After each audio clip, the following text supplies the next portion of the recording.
মায়ের নাম সাবিনা আর মেয়ের নাম নিশা। একদিন সাবিনা নিজের মেয়ের ছোটবেলার একটা ভিডিও দেখছিল। হঠাৎ তার চোখ আটকে গেল স্ক্রিনে দেখা ছোট্ট ছোট্ট হাতগুলোর দিকে। সে ভিডিওটা থামিয়ে দিল। অজান্তেই নিজের হাতটা সামনে বাড়িয়ে দিল, যেন সেই ছোট্ট নিশাকে ছুঁতে পারবে। তার খুব ইচ্ছে হচ্ছিল নিশাকে ফোন করে বলতে, বাড়ি চলে আয় মা, আমার সাথে থাক। কিন্তু নিশা ভেবেছিল মা হয়তো টাকার জন্য ফোন করছে, তাই সে কিছু টাকা পাঠিয়ে তাড়াতাড়ি কল কেটে দিল।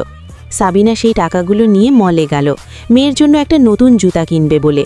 কাকতালীয়ভাবে নিশাও তার বসের সাথে একই মলে ছিল। সে তার বসের সামনে হাঁটু গেড়ে বসে তাকে জুতা পরাতে সাহায্য করছিল, আর তার নিজের পায়ে ছিল পুরনো ময়লা জুতা। হঠাৎ সে ঘুরে দেখে তার মা ভিড়ের মধ্যে সস্তা জুতা কিনতে ধাক্কাধাক্কি করছে। একসময় ব্যালেন্স হারিয়ে মাটিতে পড়ে গেল। নিশা তাকে ডাকতে যাচ্ছিল, ঠিক তখনই বস তাকে ডেকে উঠল।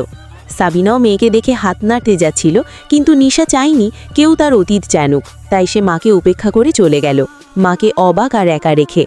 কিছুক্ষণ পর বস চলে গেলে নিশা মাকে খুঁজতে শুরু করলো। বারবার ডাকলো, কিন্তু কোনো উত্তর পেল না। শেষে রাস্তায় গিয়ে সে মাকে দেখতে পেল।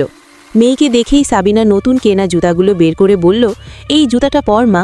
কিন্তু এতে নিশার লজ্জা লাগলো। জুতা ট্রাই করার পর সে বলল, মা তুমি এভাবে পুরনো কাপড় পরে বাইরে বের হয়েও না, আর আমি তোমাকে 10 বছর আগে যা দিয়েছিলাম সেগুলো আর পরো না। সাবিনা শান্তভাবে বলল, তুমি যেমনই হও বা যাই করো, আমি কখনোই এমন ভান করব না যে আমি তোমাকে চিনি না। এই কথা বলে সে ঘুরে চলে গেল। রাগে নিশা একা সিনেমা দেখতে গেল, কিন্তু সেখানে সামনে বসা এক মা যখন তার বাচ্চাকে ডাকছিল, তখন হঠাৎ তার মনে হলো, মা তো সেই মানুষ যে সব সময় তোমার জন্য অপেক্ষা করে। সে দৌড়ে বাড়ি ফিরে এলো, কিন্তু মা সেখানে নেই।